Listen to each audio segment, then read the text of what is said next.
안녕하세요. 토크앤이슈의 박정숙입니다. 네, 썬킴 인사드리겠습니다. 네, 3월 개편을 맞아서 저희 토크앤이슈도요, 새롭게 단장을 했습니다. 좀 더 아늑한 분위기에 새로운 식구들도 모시고요. 그렇죠. 저는 정수 씨와 좀 더 가까워질 수 있어가지고 상당히 마음에 드는데요. 네, 저희 시청자들과도 좀 더 가까워지고 싶습니다. 맞습니다. 네. 3월 개편 맞이해서 토크앤이슈 더욱더 알찬 프로그램으로 만들도록 여러분께 약속을 해드리겠습니다. 네, 그렇습니다. 오늘 토크앤이슈 첫 순서 이슈 포커스에서는요, 2012년 달라지는 영어 교육 정책에 대해서 알아보겠습니다. 자, 그리고 새롭게 선보이는 코너를 준비했는데요. 일단 맘스 토크라는 코너인데 네.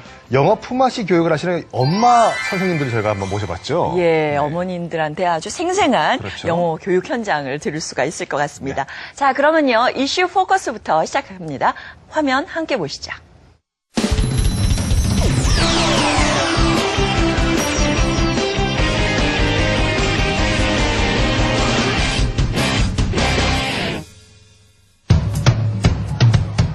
주 5일제 수업 전면 실시, 중학교 내신 절대평가 전환 등 새로운 변화를 맞는 교육 정책들. 그 가운데 2012년 영어 교육 정책은 어떻게 달라질까요? 토익이나 토플과 같은 해외 영어 시험을 대체할 국가 영어 능력 평가 시험이 올해 처음 시행될 예정이어서 영어 공교육 현장의 변화가 더욱 주목되고 있습니다. 무엇보다 수능 시험을 대비하는 듣기와 읽기 위주의 영어 교육에서 국가 영어 능력 시험을 대비하는 말하기, 쓰기 중심의 실용 영어 교육 방식으로 영어 교육 방향도 점차 바뀌고 있는데요.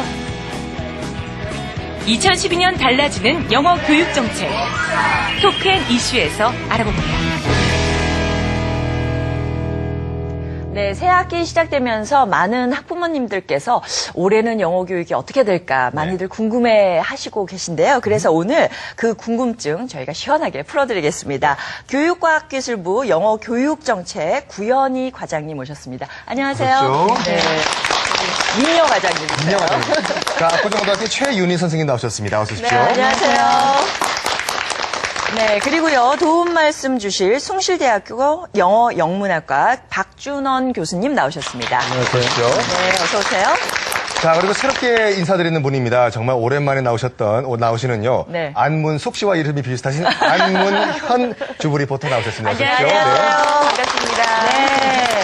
우리 안문현 씨는 여전히 그 예전과 비슷한 얼굴이지만 그래요? 아기들이 아름다우세요. 굉장히 많이 컸다고 얘기를 들었어요. 예, 올해 중학교 가고 또 하나는 오. 초등학교 가고 그렇게 됐어요. 아, 그래요? 예. 그러면 아마도 이 영어 교육이라든지 교육 정책에 대해서 많이 궁금해 하실 것 같은데. 관심 많죠. 네. 사실 제가 애가 너무 어릴 때는 굉장히 관심 많은데 정보를 못 따라가겠더라고요. 어느 순간에. 그러니까 괜히 원망만 늘고 네. 애가 뭐 컴퓨터 게임만 해도 공교육이 어떻게 됐길래 애가 게임만 해. 정말 알아야겠더라고요. 그래서 네. 오늘 정말 토큰 이슈에 나와서 너무 반갑고 정말 감사합니다. 예, 좋은 말씀 많이 부탁드리고요. 구현희 과장님 먼저 질문을 드리겠습니다. 2012학년도 과연 영어 교육 어떻게 될 것인가 한번 짚어주시죠. 예. 이제 먼저 우리나라 영어 교육은 사실 한마디로 표현할 수가 있었습니다. 그동안에 구슬이 선말이어도 깨워야 보배다. 근데 이제 우리가 듣기 읽기 교육 중심으로 하다 보니까 구슬은 정말 많이 만들었는데 말하기 쓰기 교육이 조금 소외되다 보니까 막상 꿰는 작업은 학생들이 못해서 10년간 영어를 배우고 나와도 사회에 나가서 정작 필요한 말하기 쓰기를 못하는 그런 문제점들이 있었고요. 저희가 이제 이번 정권 들어와서 이제 이런 문제점들이 현장에서 또는 전문가분들로부터 계속 문제 제기가 됐기 때문에 이제 앞으로는 말하기 쓰기까지 같이 포함되는 영어의 그 내 기능을 고르게 발달시키는 영어 교육을 만들어보자. 그런 차원에서 이제 2008년 12월에 전체적인 영어 공교육 종합 방안이 나온 적이 있습니다. 그리고 지난 4년 동안 거기서 추진됐던 정책들이 이제 하나씩 제도화가 되면서 학교 현장에서 조금씩 이루어지고 있는데 예를 들면 저희가 이제 그 아이들의 영어 노출을 확대시키기 위해서 초등의 수업 시수를 확대를 해왔고요. 그다음에 중등 같은 경우에는 직접 회화 수업 시간 수를 좀 늘리는 그런 정책을 펼쳐왔고요. 그다음에 이제 작년 8월에 그 영어 교육 과정이 개정이 됐습니다. 그래서 지금 그에 따른 교과서 개정 작업이 이루어지고 있고요. 이제 내년도부터는 그 새로운 교과서를 가지고 아마 학생들이 이제 공부를 하게 될 겁니다.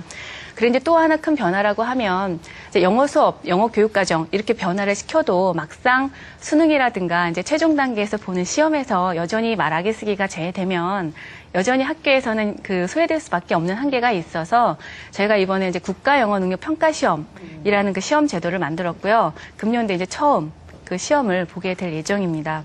우리 구현희 과장님께서는 구현 동화를 하셔도 될 정도로 말씀을 잘하시는 것 같은데 제가 드리고 싶은 질문은 이건데요. 죄송합니다. 네. 이제 주 5일 수업 제도가 일단 뭐 케이스 바이 케이스가 다르겠지만 전면적으로 실시가 될 예정이고 지금까지는 또 이제 상대 평가인데 절대 평가로 전환이 된다고 하면은 어떤 변화가 또 있을까요?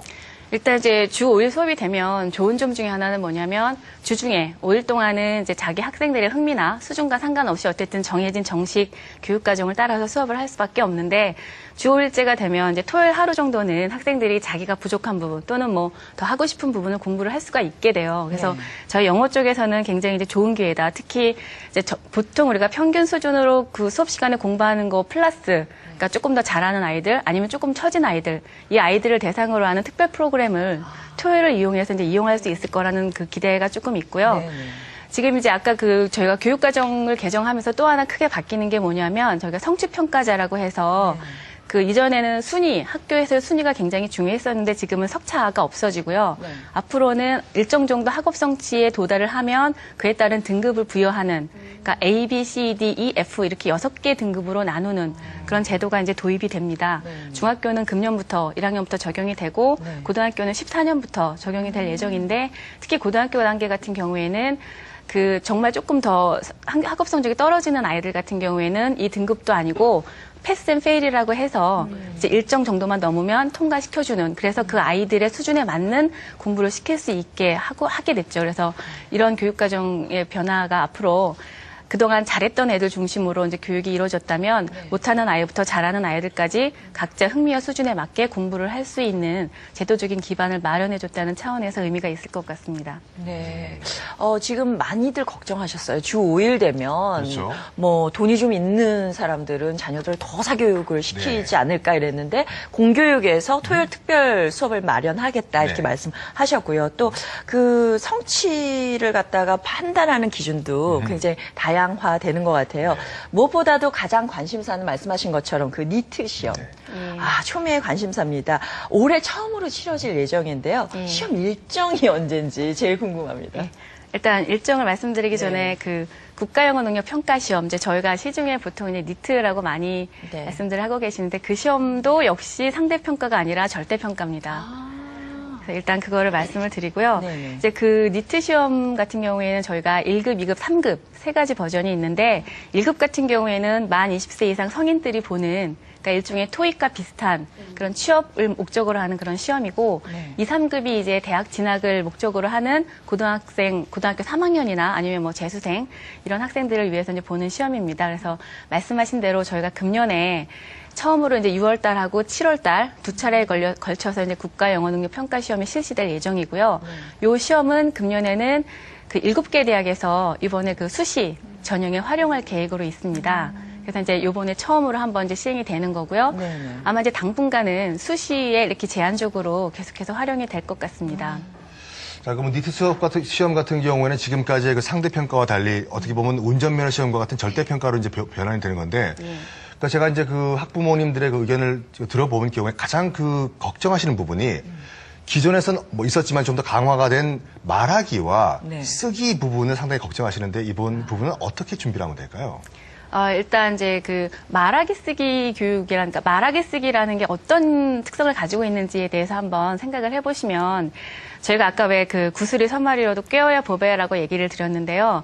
구슬을 만드는 과정, 그러니까 읽기와 듣기를 통해서 선생님들로부터 문법도 배우고 단어도 배우고 문장도 배우고 이러는 건 이제 읽기 듣기를 통해서 그동안 해오셨던 것처럼 학교에서 하면 되는데 그동안 그 배운 걸 가지고 한번 자기가 직접 써보고 또 말해보고 그러니까 학생이 직접 뭔가를 해보는 그런 과정이 굉장히 중요합니다. 그래서 사실 이제 많은 분들이 우리나라 선생님들 영어 회화 실력 유창하지 않으셔서 영어 그 말하기 쓰기 교육 가르치는 게 어렵지 않을까라고 고민들을 많이 하시는데 고민을 절대 하실 필요가 없는 게 선생님이 원어민이 됐든 영어를 잘하시든 상관없이 그것보다는